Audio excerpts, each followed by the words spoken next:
2026년 새해가 시작되고 두 번째 주일이 됐습니다.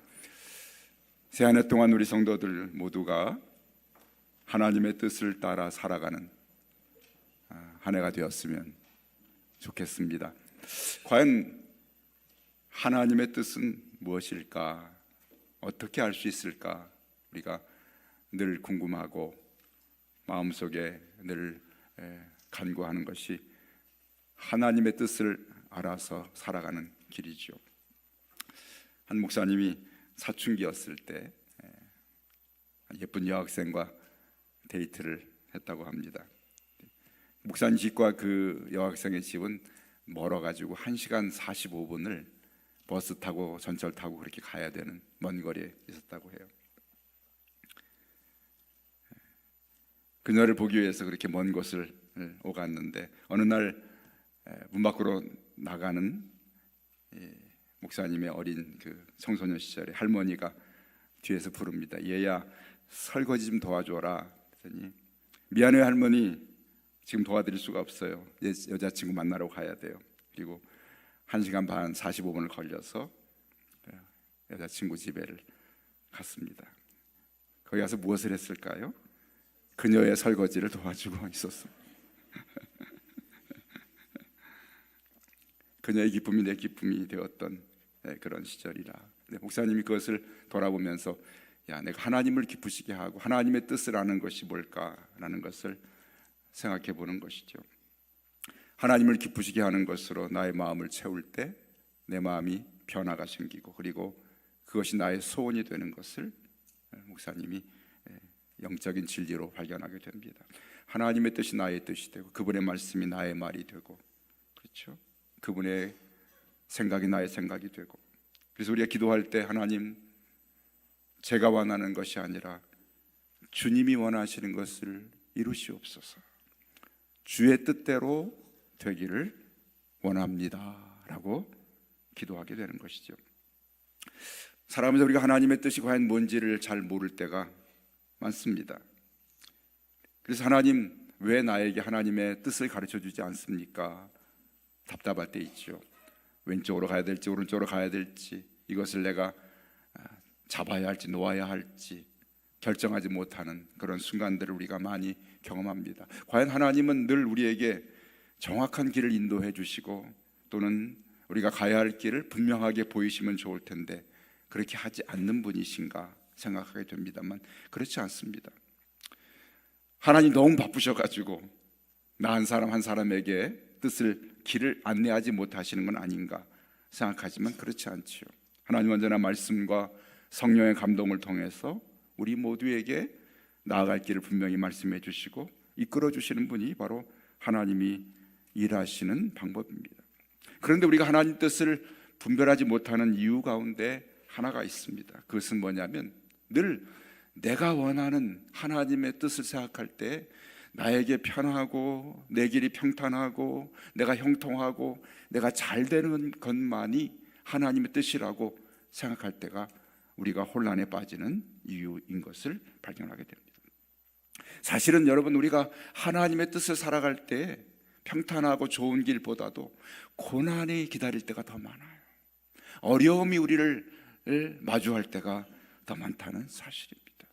그 어려움과 고난의 길조차도 우리가 하나님의 뜻을 생각하고 그 나의 가는 길에 고난의 길을 가시밭길, 돌짝밭 같은 어려운 길이 하나님의 뜻인 것을 발견하게 되면 너무나 쉽게 주의 뜻을 분별할 수 있는 것을 깨닫게 됩니다. 오늘 본문이 바로 그런 말씀이죠. 바울이 지금 큰 뜻을 품고 세 번째 전도 여행을 끝나고 예루살렘을 향하여 가고 있습니다. 그의 마지막 목적지는 어디일까요?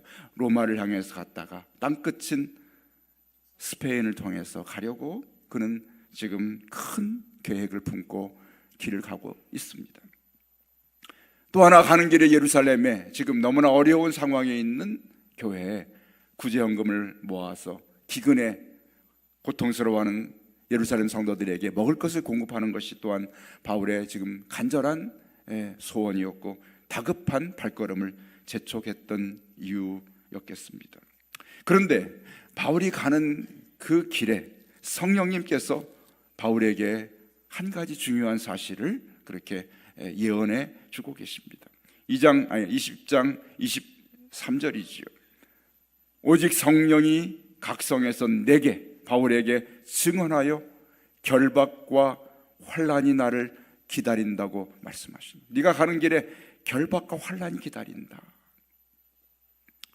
여러분, 바울이 지금 뭐 나쁜 일 하러 가는 거 아니잖아요, 그렇죠?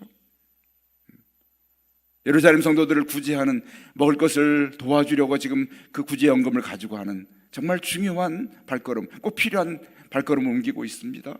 그리고 그의 마음속에 로마를 통하여서 서바나 스페인 땅끝까지 복음을 증거하는 사명을 마치려고 그 길을 가는데, 그를 기다리고 있는 것이 형통함과 환영과 좋은 일들이 기다려야 되는데, 성령님이 그에게 감동하시기를 무엇이라고요? 결박과 환난이 너를 기다리고 있다, 그렇게 말씀하죠. 이상하죠?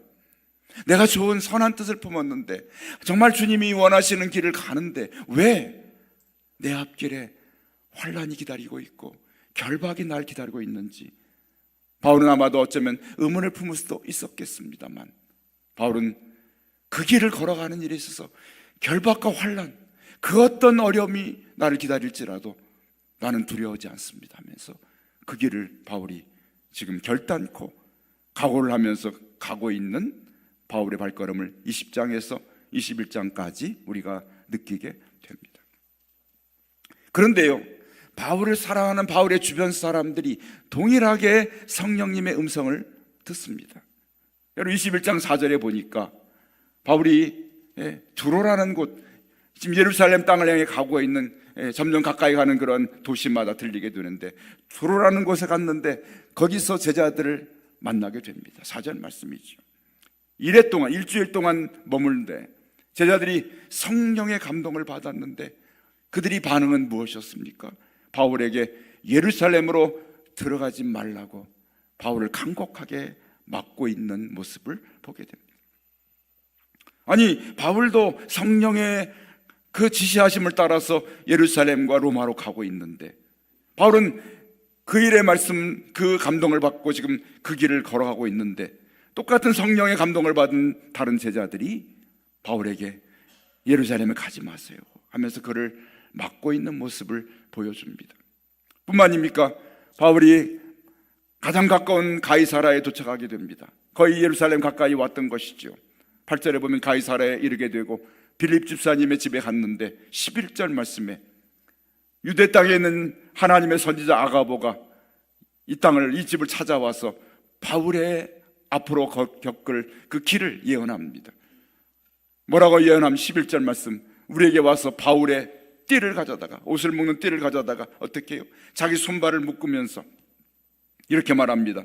성령이 말씀하시되 예루살렘에서 유대인들이 이같이 이 띠 임자를 결박하여 이방인의 손에 넘겨주리라 라고 말합니다. 어쩌면 두려운 예언이죠. 이 띠 임자인 바울을 유대인들이 결박하고 어떻게 해요? 이방인의 손에 넘겨준다. 유대인들이 죽일 권리가 없었기 때문에 이방인들의 손에 넘겨서 죽음에 넘겨줄 수 있다는 그러한 예언을 성령님이 말씀했다고 예언을 하게 됩니다. 성령이 말씀했다. 아가보가 거짓 선지자인가요? 아닙니다. 참된 선지자였고 하나님이 쓰시는 선지자입니다. 아니, 똑같은 성령의 말씀을 받았는데, 똑같은 성령의 감동을 받았는데, 바울은 그 말씀을 듣고 더 힘차게 예루살렘 향해서 발걸음을 옮기는데 주변 사람들은 바울의 앞길을 막습니다. 여러분, 12절에 어떻게 이 예언을 듣고 사람들이 반응하는가요? 우리가 그 말을 듣고 그곳 사람들과 함께 더불어 합세해가지고 바울에게 예루살렘으로 올라가지 말라고 울면서 그 길을 막습니다. 울면서 막습니다. 가시면 안 됩니다. 가시면 안 됩니다. 여러분, 이 상황에서 여러분 어떻게 하는 것이 과연 옳은 길일까요? 여러분이라면 어떻게 선택하시겠습니까? 지금 나에게 성령님이 감동하셔서 기근을 지금 도와줄 사명을 가지고, 그리고 복음을 땅끝까지 증거할 사명 가지고 예루살렘으로 가고 있는 발걸음에 나를 지금 결박고 환난 기다리고 어쩌면 죽음조차 기다릴 수 있는 그런 두려운 상황 속에 빠졌을 때 주변 사람들이 바울을 만류합니다. 성령에 감동받은 사람들, 이를 알고 난 사람들이 바울을 올라가지 말라고 만류합니다. 물론 그들이 말리는 이유는 무엇일까요? 바울을 너무나 사랑했기 때문입니다. 바울을 너무나 사랑했고 그가 너무나 필요했기 때문에 주변의 제자들이 바울이 이번에 올라가게 되면 죽음에 넘겨질 수 있다는 것을 알고 나서 그의 길을 가로막습니다. 가지 말라고 막습니다. 여러분, 어쩌면 우리 같으면, 저나 여러분 같으면 어쩌면 그들의 만류함을 듣고, 그래, 내가 사명도 중요하지만 복음 증거도 중요하고 구제연보도 중요하지만 그래도 내가 살아 있어야 주의 일을 감당하지 않겠나 하면서 그들의 만류함에 어쩌면 못 이긴 척하면서 물러설 수 있는 상황이 되었습니다. 그런데 바울은 그들의 만류에 대해서 어떻게 반응했습니까? 13절 말씀입니다. 같이 한번 여러분 13절 말씀 바울의 각오를 읽어볼까요? 같이 읽습니다. 바울이 대답하되 여러분이 어찌하여 울어 내 마음을 상하게 하느냐. 나는 주 예수의 이름을 위하여 결박당할 뿐 아니라 예루살렘에서 죽을 것도 각오하였노라. 아멘. 여러분, 왜 웁니까? 왜 울어서 내 마음을 아프게 합니까? 바울이 그들의 사랑을 받았지만 또 바울 또한 그들을 사랑하는 사람들이었습니다. 그렇죠. 서로 사랑하는 관계입니다. 어쩌면 서로 없어서는 안 될 그런 중요한 존재들이었습니다. 바울이 지금 가는 발걸음이 어쩌면 생명을 빼앗길 수 있는 그런 두려운 발걸음이었기 때문에 사람들은 너무나 사랑하는 바울을 붙들고 그의 앞길을 가로막습니다. 바울은 그러나 이렇게 말합니다. 나는 주 예수의 이름을 위하여 결박당하는 것, 그것이 문제가 아니다. 예루살렘에서 죽을 것도 각오했노라고 그렇게 고백합니다. 선포합니다. 여러분, 바울과 나머지 사람의 그러한 행동과 결단과 각오의 차이는 어디에서 왔을까요? 무엇이 달랐습니까? 한 가지가 달랐습니다. 성령님의 감동이, 성령님이 앞으로 바울이 당할 일을 동일하게 예언하고 예고하셨지만 바울은 성령님의 예언과 예고를 통해서 오히려 하나님이 자신을 통해 이루실 일을 더 분명하게 바라보면서 그 일을 준비하는 그런 각오와 결단을 그는 품게 됩니다. 그의 마음은 자신의 안위와 자신의 행복에 있지 아니했고 자신의 뜻에 있지 아니하였고 하나님의 뜻이 뭔지를 분별했기 때문에 하나님의 뜻을 위하여 자신의 결박과 환난을 그는 두려워하지 않았던 것입니다. 그의 삶의 결정의 근거는 나에게 있지 아니하고 하나님의 뜻에 있었는 줄로 믿습니다. 아멘. 그렇습니다. 주변의 제자들과 사람들은 바울에게 그들의 뜻이 있었습니다. 물론 바울이 소중한 존재입니다. 필요한 사랑하는 존재입니다.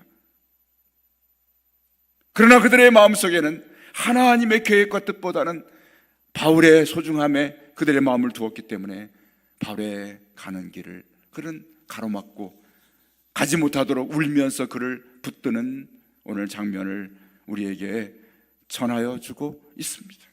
바울은 오늘 우리에게 중요한 한 가지 사실을 그의 결단을 통해서, 각오를 통해서 우리에게 교훈해 주고 있다는 사실입니다. 정말 중요한 일을 위해서 그 발걸음을 옮기고 그가 하나님의 복음의 비전을 가지고 그 땅을 향하여서 나아갈 때 그 비전 앞에, 그의 꿈 앞에, 그의 결심과 각오 앞에 환난과 결박이 기다리고 있지만 이를 두려워하지 아니하고 자신의 가는 길에 하나님의 뜻일지라도 그 길 앞에 고난이 기다리고 있는 것을 알았지만 그것이 하나님의 뜻이라면 하나님이 부르시는 길인 것을 알고 그는 고난을 두려워하지 않고 걸어가는 참된 하나님의 뜻을 따라서 걸어가는 자의 길을 바울이 우리에게 보여주고 있는 것을 저 여러분이 깨달아야 할 줄로 믿습니다. 아멘. 중요한 교훈을 우리에게 던져주고 있죠. 왜 성령님은 고난의 길을 가는 바울에게 여러 번 결박과 환난을 예고하고 그를 사랑하고 그를 아끼는 사람들에게 바울의 당할 장차 미래의 고난을 그렇게 예고했을까요? 그를 가는 길을 가로막으라고 그렇게 예고했을까요? 그를 만류하라고 했을까요? 그렇진 않았을 것입니다. 성경에 나오진 않았지만 아마도 바울에게 그런 고난을 예고했던 성령님의 감동하심은 아마도 바울이 이번에 가는 길에 또 다른 기도와 또 다른 결단과 또 다른 각오와 또 다른 영적인 준비가 필요했었을 것입니다. 그래서 그에게 너의 가는 길에 환난과 결박이 기다리고 있다 라고 말씀했습니다. 가는 길에 준비, 영적인 준비가 필요했겠죠.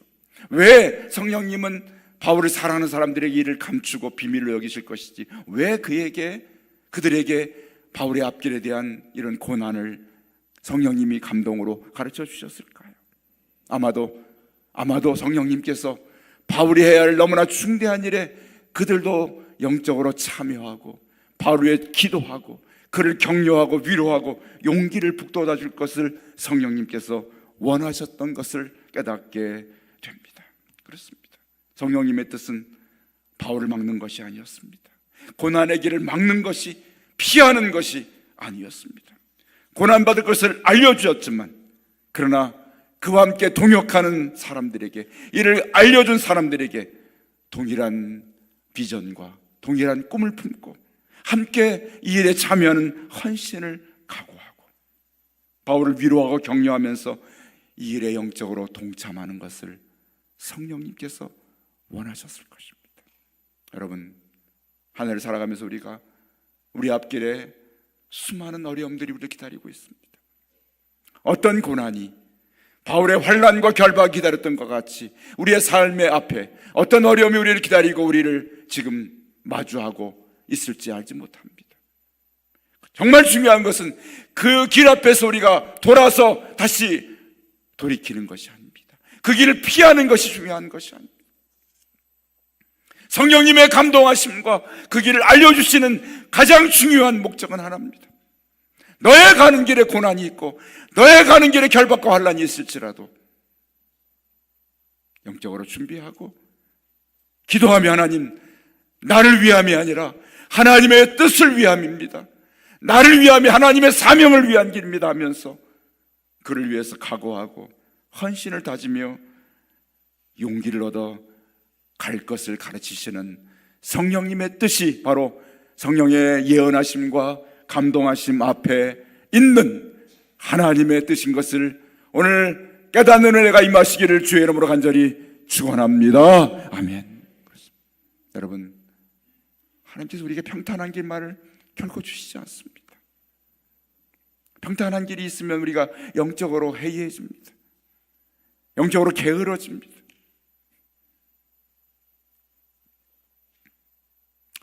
바울이 오늘 마게도냐와 아가야에서 배를 타고 예루살렘을 가는 길은요, 얼마나 멀고 험한 길인지 알지 못합니다. 지금이야 배가 얼마나 크고 안전합니까만 당시에 배라는 것이 크기도 크지 않을 뿐 아니라 이런 어떤 동력도 있지 아니해서 바람에 의지해 다니는 그런 배 아니었습니까? 깨어지기 쉽고 부서지기 쉬운 그런 배를 타고 자신의 생명을 내어놓고 수십 일을 그 배에 몸을 실으면서 오직 하나 사명의 길을 가고 있는 바울의 모습이에요. 우리는 10시간 비행기를 타면서 힘들어합니다. 배 타는 일 두려워합니다. 크고 안전한 배조차도 우리가 두려워하고 우리 인생길에 나가는 길에 조그만 어려움과 조그만 고난이 찾아올지라 그 앞에 굴복하고 그 앞에 피하려 하고 그 앞에서 우리가 울부짖고 괴로워하는 우리의 연약함을 우리는 바울의 오늘 결단 앞에서 살펴보게 됩니다. 오늘 그를 만류하는 사람들에게 바울이 이렇게 말하지 않습니까? 여러분, 왜 울어서 내 마음을 힘들게 합니까? 지금 내가 중요한 것이 아닙니다. 여러분이 나를 위해 우는 것이 중요한 것이 아니라 나는 주 예수의 이름을 위하여 결박당하는 그 일뿐만 아니라 예루살렘에서 죽을 것도 각오하였습니다. 그의 그런 각오와 결단이 아마도 성령의 감동을 받아서 자신을 걱정했던 사람들의 그 마음을 완전히 돌이키면서 그들의 영적인 깨달음과 각성을 일으키게 된 줄로 믿습니다. 바울의 발걸음을 통해 하나님이 이루실 뜻이 계시구나. 그의 고난을 통해서 그가 고난 속에 던져지지만 고난 속에 그를 보내시는 하나님의 뜻이 계시겠다고. 바울 위에 울었던 사람들의 눈물이 이제는 예루살렘의 영혼들을 위한 눈물이 되고, 바울 위에 울었던 그런 간곡한 그들의 가로막음이 오히려 이제는 바울의 고난의 발걸음에 동참하는 기도가 되었고, 그를 용기로 격려하는 격려의 말로 바뀌어지게 된 줄로 믿습니다. 아멘. 여러분, 이들을 보면서 우리가 한 사람이 떠오르지 않습니까?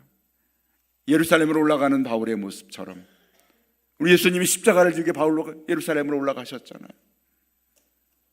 그때 한 사람이 그를 막 가로막습니다. 베드로였습니다. 주님, 결단코 안 됩니다. 십자가를 지시면 안 됩니다. 그를 가로막는 베드로의 모습 봅니다. 주님을 사랑하기 때문입니다. 그러나 주님은 이걸 뛰어넘어서 십자가를 지시고 십자가의 대속의 죽음을 통해서 오늘 저와 여러분이 대속의 구원의 은혜를 받지 않았습니까? 바울이 예루살렘을 향하여 간 그 발걸음을 통해서 우리가 복음을 듣게 되지 않았습니까?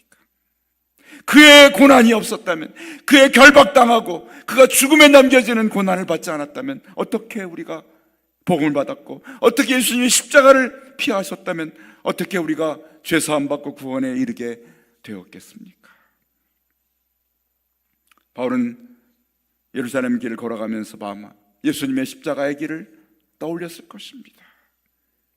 그러면서 바울은 그들에게 바로 자신의 가는 고난의 길이 바로 주님의 뜻이었고 이 뜻을 이루는 길인 것을 울며 가로막는 자들에게 깨우쳐주고 함께 그에 동역하며 기도하기를 구했을 것입니다. 이런 바울의 단호한 결단과 각오를 통해서 거기 모든 사람들이 순간적으로 하나가 됩니다. 여러분 14절 말씀 같이 한번 읽어볼까요? 14절 말씀 어떻게 결론이 내려지고 어떻게 하나가 되어서 같이 읽습니다. 그가 권함을 받지 아니하므로 우리가 주의 뜻대로 이루어지이다 하고 그쳤노라. 아멘. 바울이 아닙니다. 여러분, 나를 위함이 아닙니다. 나를 위하는 게 중요한 것이 아닙니다. 주님의 뜻이 중요합니다. 주님이 무엇을 원하는지 여러분 이것을 우리가 아는 것이 중요합니다. 바울은 거기 모인 사람들과 함께 한 가지를 발견하게 됩니다. 그리고 한 가지를 바라봅니다. 무엇일까요? 주의 뜻입니다. 주의 뜻대로 이루어지기를 원합니다. 주의 뜻대로 되기를 원합니다. 주의 뜻이 우선입니다. 거기 모인 모든 사람의 마음은 주의 뜻으로 이 한 가지로 모두의 마음이 모아지게 되었습니다.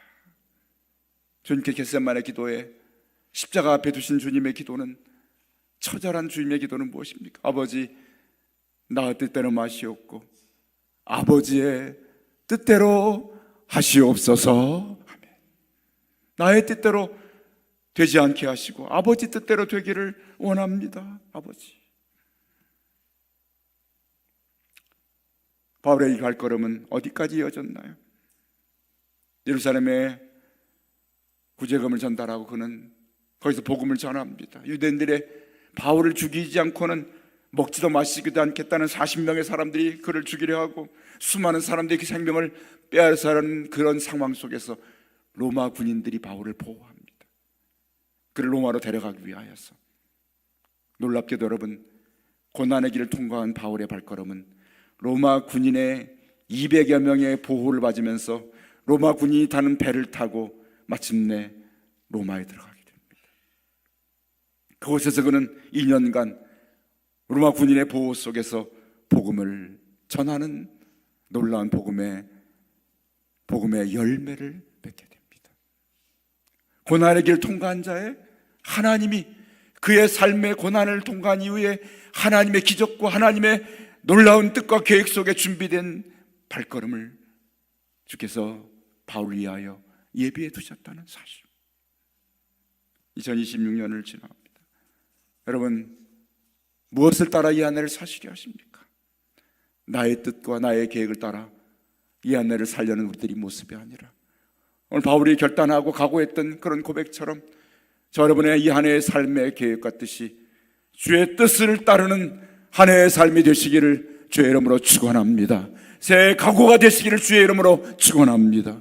그리할 때 고난이 찾아와도, 내 앞에 고난이 기다릴지라도 주 예수의 이름을 위하여 결박당할 뿐만 아니라 예루살렘에서 죽음에 넘겨질지라도 죽음을 것을 각오하고 그 길을 걸어갔던 바울의 결단이 마침내 놀라운 열매를 맺었던 것처럼 이 안에 여러분, 어떤 고난이 우리 앞을 가로막을지라도, 여러분 앞을 막을지라도 주님, 바울의 각오와 결단이 나의 각오와 결단이 되게 하여 주옵소서. 복음 위하여 나의 모든 것을 주의 뜻을 따라 내려놓고 주님만을 따르게 하여 주옵소서. 이런 오늘 고백이 바울의 각오를 통해서 제 마음속에, 여러분 마음속에 자리하는 복된 주일 아침이 되시기를 주의 이름으로 축원합니다. 그래서 아버지, 이 안에 주의 뜻대로 되기를 원합니다. 나를 위한 삶이 아니라 주의 뜻을 위한 삶. 그들이 우리에게 복음을 주기 위해서 얼마나 많은 고난의 시간들을 보냈습니까? 나는 이 복음을 위해서 어떤 고난을 당했는지 돌아보면서 오늘 바울의 이러한 결박과 환난 앞에서의 흔들리지 않는 그의 발걸음이 우리들의 발걸음이 되기를 원합니다. 네, 이와 같은 기도를 주 앞에 드리면서 힘있게 이런 각오로 출발할 수 있는 사랑하는 금천교회 성도들 모두가 되시기를 주의 이름으로 간절히 축원합니다. 아멘. 기도하시죠.